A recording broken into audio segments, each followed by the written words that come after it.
Today is the first birthday visit. We're going to cover 3 topics today. We're going to cover developmental milestones, we're going to cover picky eating habits, and frustration management skills for your child and how to handle those.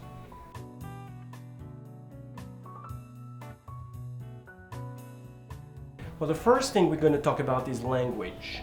And language can be confusing because parents read all kinds of things about expectation on language on a 1-year-old. What a 1-year-old should be doing, it's mostly making 2-syllable sounds such as dada, gaga. And those sounds don't necessarily mean dada or mama. It just shows you that your child has the ability to register 2 sounds and repeat them. This is actually an important part of the acquisition of the language. From a motor perspective, your baby may be starting to clap when you say clap or when they see you clap. We don't expect a 1-year-old to be walking well. There are a few that will be, but for the most part, they're pulling up to a stand and holding on to something as they move around.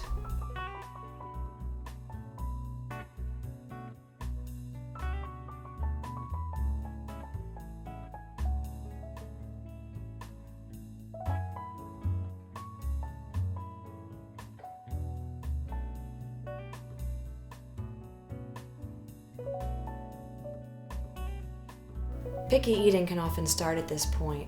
Part of it is just about control. 1-year-olds realize that they can say no.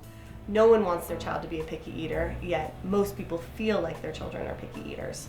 And there are some main ways to prevent this from happening. 1, we want them to eat everything that you're eating. If you give them their lunch, dinner, breakfast, and they don't want their food, don't go back to the fridge, don't be their short order cook, don't replace the food with something else.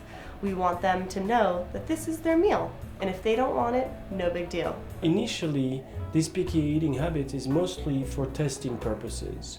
It's so much fun to see mommy's face when a baby pushes the vegetables on the floor, but very quickly this can become a nutritional habit where the child only is drawn to starchy food.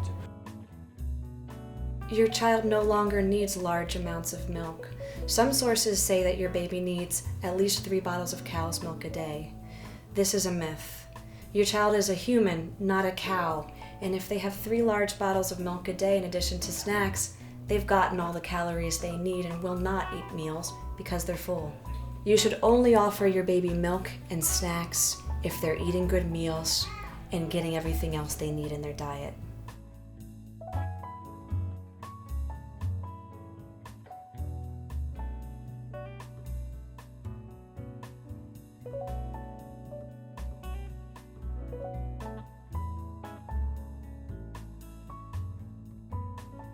At the 1-year mark, your child is starting to become more independent and able to understand that they can make some choices.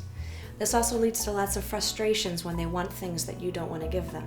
Typically, a 1-year-old will start going into temper tantrums in response to frustration. When it comes to tantrums, we continue with this laissez-faire approach. Babies start to become very upset when you take things away from them. For example, your iPhone. They're playing along with that and you take it away and they launch into a crazy big dramatic tantrum. What should you do? Ignore them completely. Pretend like it's not even happening. Turn your back, walk away, continue doing what you normally would do. This is to avoid inadvertently positively reinforcing the behavior. Whether you give them a positive response or a negative response, it's reinforcing their tantrum. When it comes to tantrums, your attention is their reward.